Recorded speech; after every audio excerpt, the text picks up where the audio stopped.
Welcome to This is Yoga Therapy. I'm your host, Michelle Lawrence. Join me as we venture beyond the mat into the fascinating intersections of yoga and health. Each episode brings you candid conversations with the visionary leaders and practitioners who are truly shaping this field, sharing their stories, insights, and the profound impact of yoga therapy in action. In today's episode, I had the pleasure of speaking with Dr. Jaime Schmitt. Jaime began traditional yoga training at age 6, continued it through high school, and started teaching yoga in 1974. She began offering her integrative approach to yoga therapy as Spanda yoga movement therapy in 1987. Her offerings are informed by not only ongoing classical yoga study, but by her training in myriad forms of body work, movement therapy, career as a professional dancer, and doctorate in dance education. For over 3 decades, Dr. Schmitt has mentored yoga therapists, trained teachers, and led workshops globally. And we're here today to talk about her new book, Somatic Practice in Yoga Therapy. And Dr. Schmitt, Jaime, it's an honor to have you here today. Thank you so much for inviting me, Michelle. I'd love if we could just start by having you share a bit more about yourself. Age 6, starting yoga, that's incredible. And with such a rich background from classical yoga training to professional dance, a doctorate in dance education, what ultimately brought you to the path of yoga therapy? Tell us a little bit about your background. Sure, yeah. You could say I began on the path of yoga therapy in that my teacher in early childhood taught in a one-on-one kind of format. She taught for each person's needs. She also taught group classes, which is how I got to yoga. She actually was teaching a yoga class at the YMCA, and my mom wanted to take the class, and she didn't have a babysitter. So she said, "Can I bring my child? She's very quiet." And so she did. And so that's how I started. But pretty much this one-on-one designing for each person's need was her way. And so that was my umbrella framework, like right from the get-go, mostly. The other things I studied, like dance and martial arts and hands-on body work and stuff like that, it all ended up fitting into yoga's gigantic umbrella. So it all sort of looked like, like some kind of form of yoga to me, because that was my base. And my teacher, she studied with Krishnamurti in England in the late 1960s, early 70s. And that was mostly, philosophy. But there was asana there too at the time in England. People were studying in people's living rooms with like some, Swami from India kind of thing. Sure. It was very private. So I followed in that way until I studied with her till I went away to college.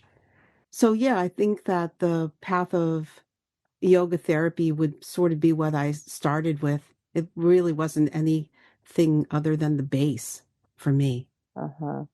Anything else you want to fill in there over those years? We're going to talk about your book next, but there's a whole time in between. And maybe really, before we talk about the book and some of the concepts there, tell us more about your work as a yoga therapist. Since I've been doing this for a while, like over 30 years, I've pretty much seen it all, and before IYT, Dr. Carrie Demers, she's the physician, the MD at one of them at the Himalayan Institute, which is my traditional base. She exposed me to IYT and said, "Hey, why don't you check them out? You're doing this work and, they're an organization that supports you." And I didn't even know about them. I was just sort of working with people that would have come through my teacher trainings and my other trainings. And I teach Sanskrit as well.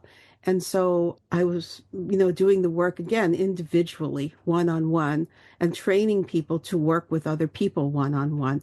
And so this idea of bringing it into a collective where there were groups that we would train was sort of new to me, but IYT brought that, to the foreground. So, but I had experience helping individuals help other people, so they'd say, well, my husband's got MS, or, my daughter has this disability. And I had done Bonnie Bainbridge Cohen, the creator of Body Mind Centering. I'd done many of her trainings, but one of them was the baby work. It's called Infant Developmental Movement Education. And so I had done the baby work. So I started also working with babies who had birth trauma and developmental delay. And I learned so much from the babies. They're the best teachers. And you can see so much of all of our movement patterns and practices and the yoga postures. They do them all, the babies, Yes. in their development, and the hands-on work also. There's a lot of hands-on work in body mind centering. And I studied Alexander technique and massage and shiatsu and a whole lot of other bodily therapies. And so, the kind of sensitivity and awareness that you gain through these somatic methods just all kind of got dumped into what I still considered yoga. Everything Yeah. was yoga to me. Yeah. That's so interesting. And it's, I think helpful to know that that's part of your background and this work with infants and how they can just show and teach so much about how we develop and the pieces that play into it. So that's fascinating to me that that really informs your work too. And that says a lot, actually. And I'm starting to kind of even see into that a little bit as we head into some of the other things now that we're going to talk about it. Let's talk about your book, Somatic Practice and Yoga Therapy. It's got some really fascinating concepts. I would love if we could just first define for this conversation and for our listeners what you mean by somatic practice. It's such a buzzword right now, it seems, somatics. And also, perhaps speak to why yoga is often considered one of the original somatic practices. And then what is it about yoga uniquely that it can offer to the field of somatic? So let's kind of like tease that apart a bit. Well, I mean, to put it simply, I think for me, somatic practice is a way to find out what's going on inside, like very simply. And a person can decide where to focus, like which koshic level they want to focus on, almost like tuning into a radio station. You can kind of dial into where you want to put your attention and where you want to do like inquiry, self inquiry through the body. Somatic inquiry would be another way I would talk about it. And then depending on that, we can decide to work in any way we choose with what we find. We could say on the physical sheath, well, why does my knee hurt? And I can go in there and tune in and, image what I think could be wrong and what part is it a ligament? Is it a tendon? What's going on? Is there swelling? But I could also go at a different level and think about it energetically and inquire that way. Or I could go in and think about it more metaphysically or symbolically from a psychological or point of view of the psyche or the dream world. What does that mean? How does it feel? Am I being lopsided or one-legged about something? I can use it imagistically or imaginally and work that way. So depending on what I'm there to find out, I can tune in. For me, that's what somatic practice is. And let's see why it's kind of the original somatic practice, I think, because for me, yoga, again, that's the umbrella idea of it, but it's so integral and holistic. And it provides this gigantic, integral, holistic way to study ourselves. Yeah. Yeah. And I can't remember what the other question was. What else? What else? Well, Yeah. it's to me, it's like yoga is considered one of the original Yeah. somatic practices, right? Because it's got this very broad umbrella, which the body is one aspect to, but also sort of Mhm. a map towards understanding other aspects of ourselves. But Yeah. there's also this uniqueness of yoga that yoga then can offer something uniquely back to the field of somatics. And I wonder if you want to speak to that. That's for sure. I think one of the main things is that, well, like we've been saying over and over again, but it is a systematic, whole structure, like, and it provides meaning. Like if you buy into the yoga world, if you buy into yoga, what is it? Well, it's a framework for living, and Yeah. it's for every part of your life, not just your physical body. I'm going to be healthy and fit by doing these particular practices. It's a way of living for your whole being. And so when you have discoveries, or you go to a class and something shifts inside of you, or you're in the class and they're doing some chanting, and you sort of get some insight about yourself, you think, what's going on here? And yoga can provide an answer to that. It's got a framework, and if you can apply the framework in a meaningful way, it can help you improve your condition, whatever that may be. I do think it's really good at training people for inner work. Like, I'm sure, Michelle, you have run into this a lot too. In the West, that gets, the body level gets extrapolated. It's just physical fitness. People chew gum and listen to music while they're doing yoga. And it's like, oh my God, there's so much more to it than that. But really, the tuning in, the kind of slowing down, the paying attention, those basic body awareness methods can be really a great grounding for anything. And then beyond that, the mental work, the emotional work, all of those, the deconstruction of our personality, that comes with actual true, yoga practice, that all is systematically available to somebody who does study authentic yoga and takes it seriously. So I think it's a really great way to train ourselves for being able to do the work that we need to do. And that goes to its holism. And another thing I think that it offers that maybe not all somatic practices in the contemporary sense do is it includes, I guess I would call it spirit, or something beyond the body and the mind. And I think that's really terrific to bring the body and mind together in this Western world that we have that dissects everything. And so that connection between body and mind, really great, really important. Lots of somatic practices are all about that. The yoga goes a little bit into the beyond that. And that piece, I think, is missing in a lot of things in the West. And that piece is restorative for our world today. And that part of it is a really central part to yoga. And I know that many of the somatic pioneers, or at least the ones that I've been exposed to, were exposed to Eastern philosophy. Some had studied Zen, and I know like George Leonard had studied Aikido and other things like that. So I think that it's almost like cyclical. It kind of comes from the East, goes into the West, and goes back to the East and goes back to the West, and that sort of thing. That's beautiful. And I totally agree that the spirit component to the biopsychosocial, as much of the Western field calls it, is important, of course, and also really unique to yoga and other Eastern traditions too. And it does make for such a whole and complete system and framework.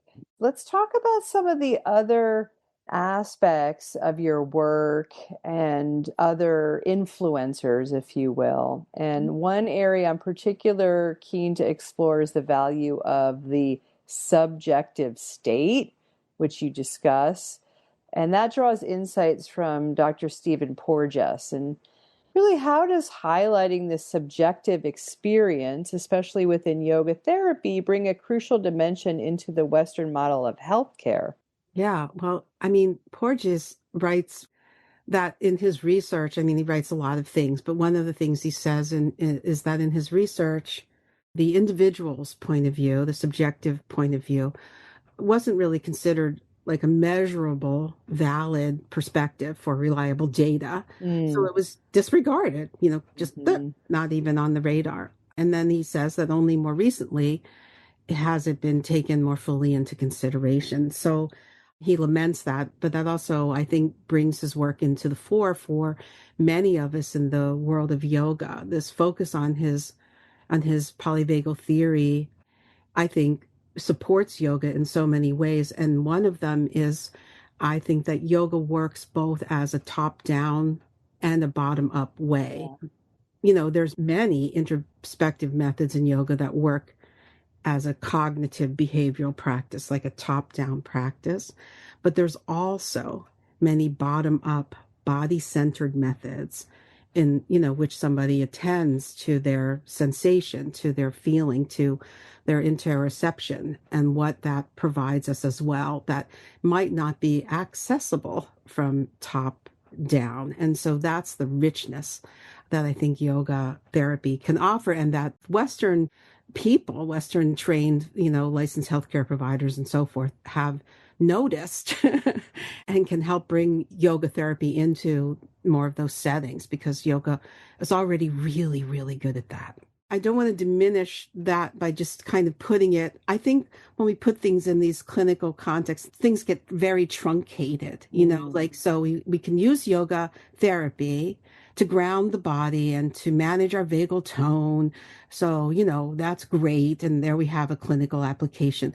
But really, it's so much more than that, too. And that's, I think, what's just being discovered. And it's really exciting for me with this idea of the subjective state having some merit now, that if the client is ready, there's ways to explore their experience, not just to bring their blood pressure down, not just to manage their symptomology, but to like experience what that subjective state is about. What does it mean? How do I deconstruct it? How do I offload these things that are deep within me, these patterns, and make the changes that are necessary, not just for my health, but for my growth, for my being in life. And that's where, I hope this will go. And I think it's a hard sell, but I do think that it's undeniable because the thing yeah. about it is yoga works.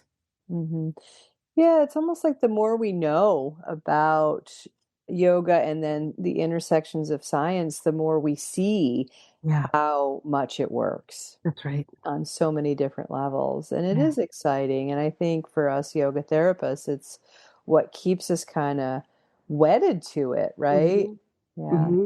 And I think it's truly yogic, even though, people might say, well, these somatic practices, you're drawing from, those Thomas Hanna and Hmm. Stanley Kellerman and Bonnie Bainbridge Cohen and authentic movement and things that are, from the 70s and 80s in the United States of America. And that's more Western psychology based kind of thing. And I'm like, no, not really. A lot of it goes back to Zen, a lot of it goes back to yoga. Bonnie Bainbridge Cohen admits that she was influenced by a yogi at one point and things like that. So there is all this kind of cross pollination. But I think truly deeply yogic, no matter how you get there, is this way that we can learn about the patterning of our being, our mind, like our thought processes, right? How we use our body. Do I stand more on my left foot or my right?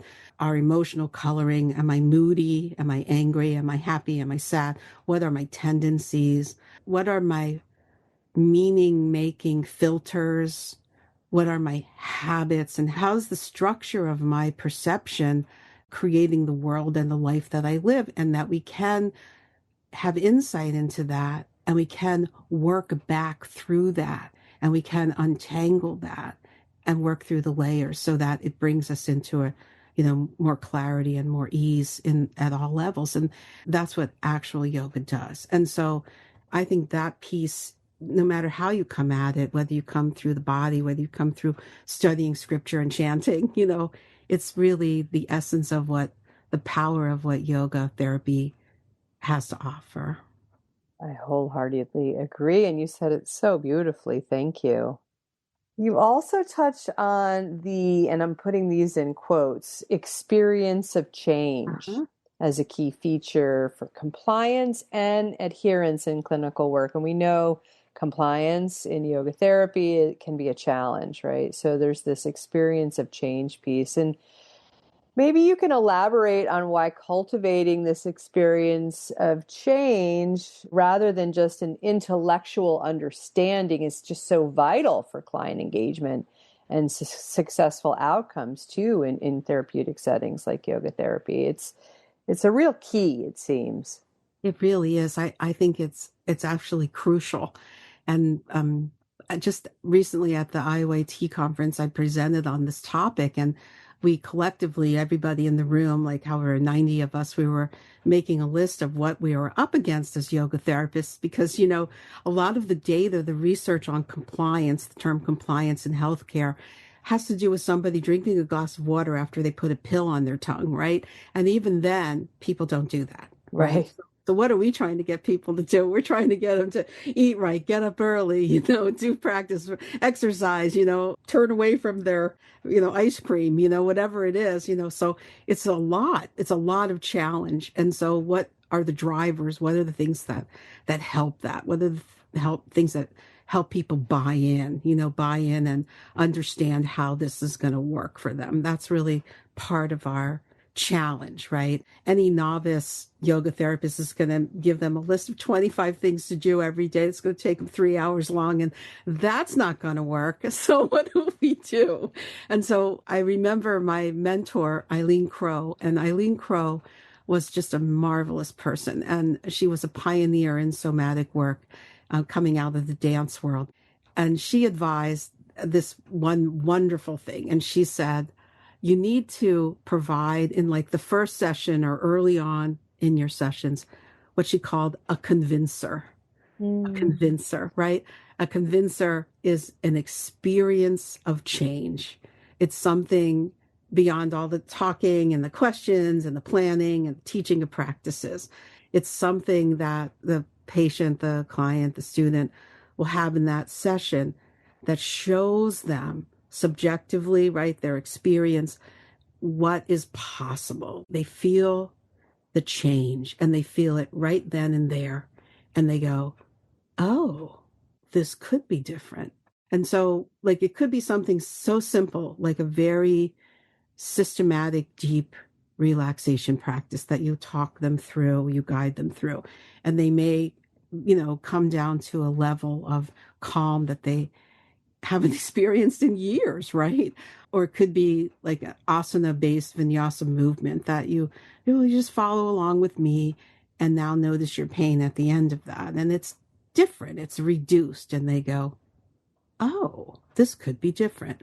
Or something else. It could be something that's troubling them. Maybe that's relational. Maybe they're having some problems at work or something. And you work with them and they talk, and they get some insight and they go, oh. And that's the convincer. They have an experience of change on whatever koshic level it is, whatever it is. And I think that's like the hook, when you write something or when you start a new movie on Netflix, they show you the most dramatic scene at the beginning. And then after the commercial, they go 4 years earlier, right? Yeah. But the hook is the convincer. And so that I think was a really useful teaching in terms of helping people find their way back so they can keep doing the work with you to get where they want to go. Yes, I so agree. I've heard this said by Joseph LePage and also Maria Shamas, who both of them teach in the Inner Peace Yoga Therapy program. It's a similar concept, but the phrase is give the client a little bit of what they want so that you can give them what they actually need, right? So there's the hook, there's the buy-in, right? If it's just you coming in with your protocol, that could be 25 things and too much and overwhelming, right? There's no Right. hook there.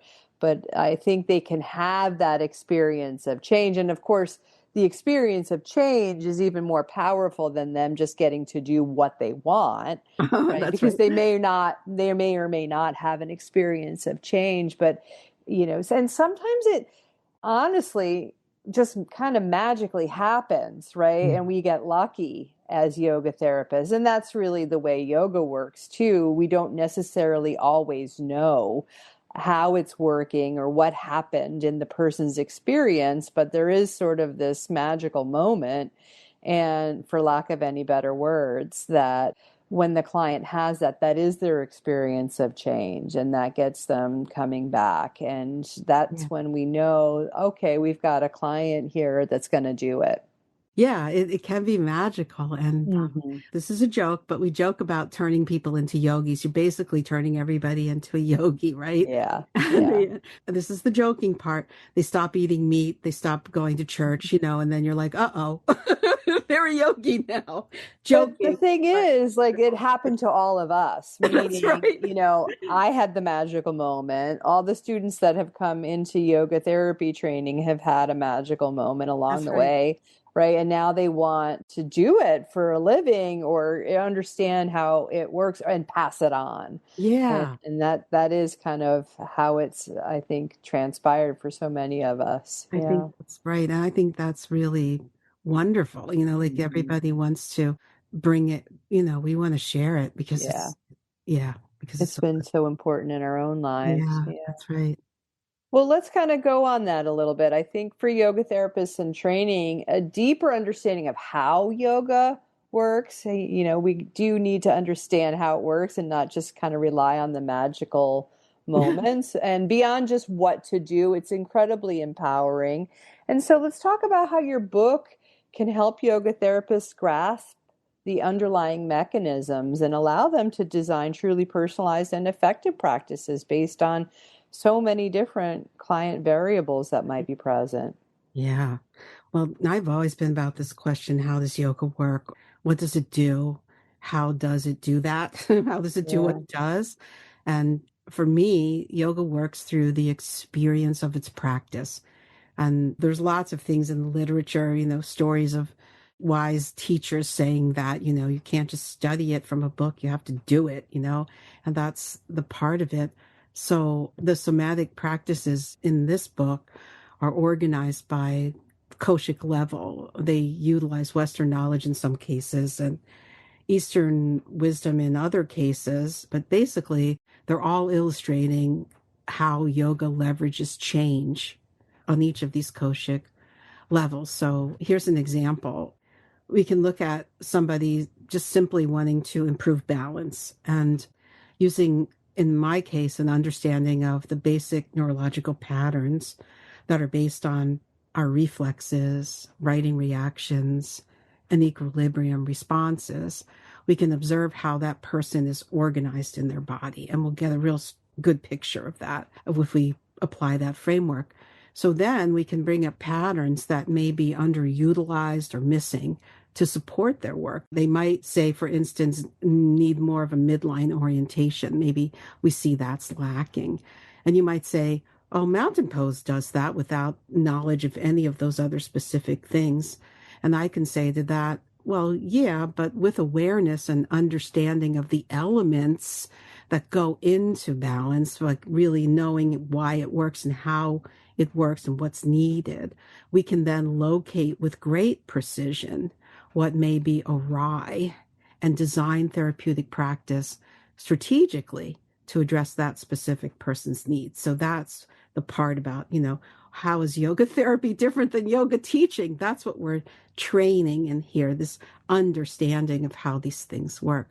So the practices in this book, they're the ones that I've been using over these past 35 years of developing my approach. That's what I've collected here, like the nougats, the essences of these experiential practices that provide like deep understanding of what's awry and what needs to shift in order to, move forward. hmm Do you want to speak to any of the specific practices or how they're organized, just so that our listeners can know what to look for in your book? Well, they're organized by the koshic levels. They start on the physical sheath and move inward from there energetically and then into the mental realms. And even there's a little chapter talking about the beyond. And because that's really yoga's goal. So, Mm. again, you could take like a radio dialing into a different station. You can decide where you want to land and then flip to that koshic level and start from there. Of course, everything is everything all the time, Yes, but it's kind of a doorway in to sure. exploration. Yeah.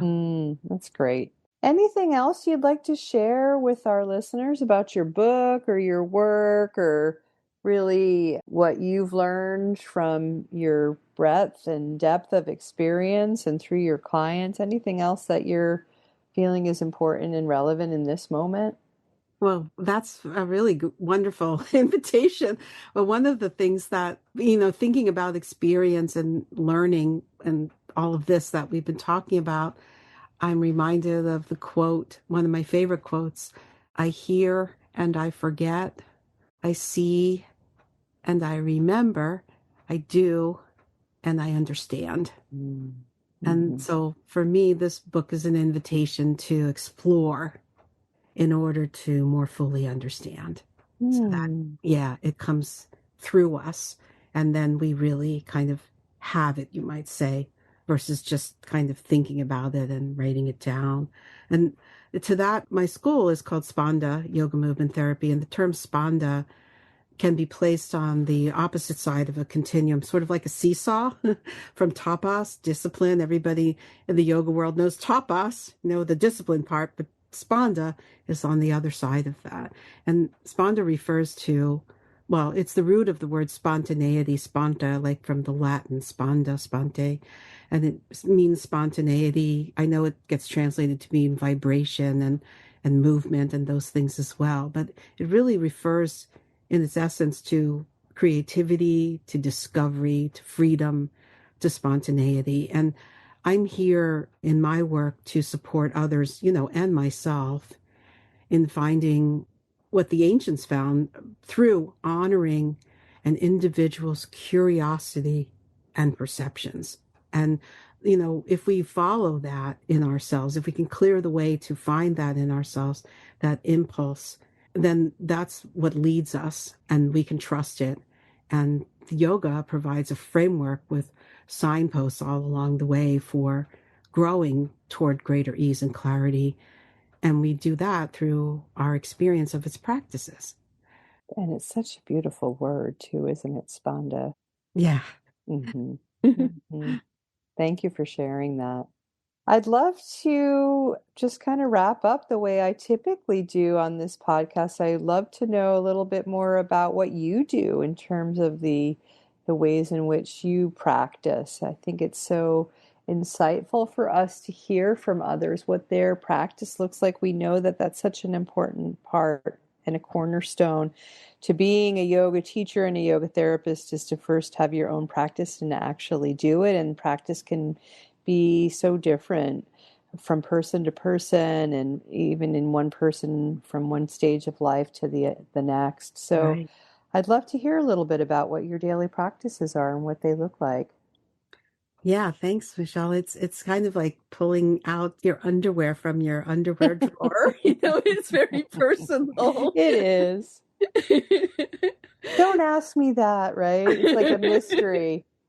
But I so like shyly I say I try to Hmm. practice the constant presence of the one, the higher power. I am that. That's my main thing, and I try to let that guide me.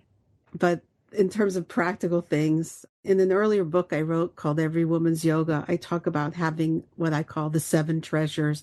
It could be three treasures, it could be five treasures, and there are things that you do on the daily, or at least try to get a number of them in on the weekly basis, like that.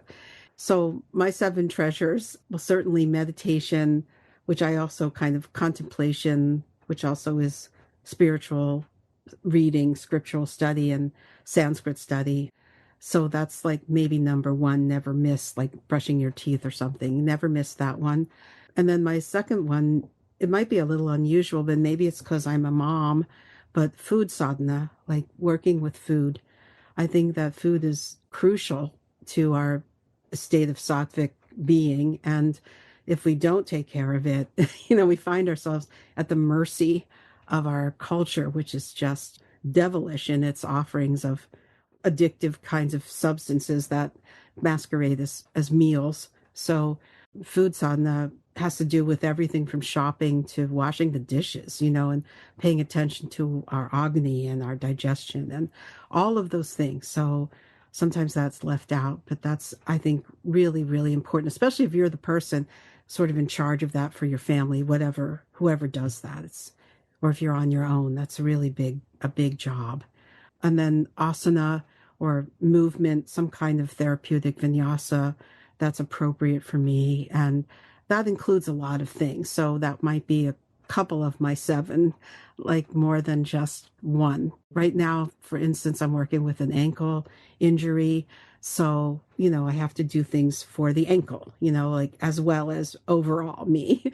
And I remember, post COVID, I didn't go anywhere for like a couple of years, and so I had to work with strength, and my eyesight got weaker because I was just looking at screens. I wasn't looking off in the distance, So those kind of things like asana and movement, but depending on what I need, right? So that's again the therapeutic kind of lens of yoga practice. And there's also got to be some kind of cardio, some kind of walking or dancing, or like in the summer, swimming if possible. It's so beautiful to get in that water when you can in the summertime.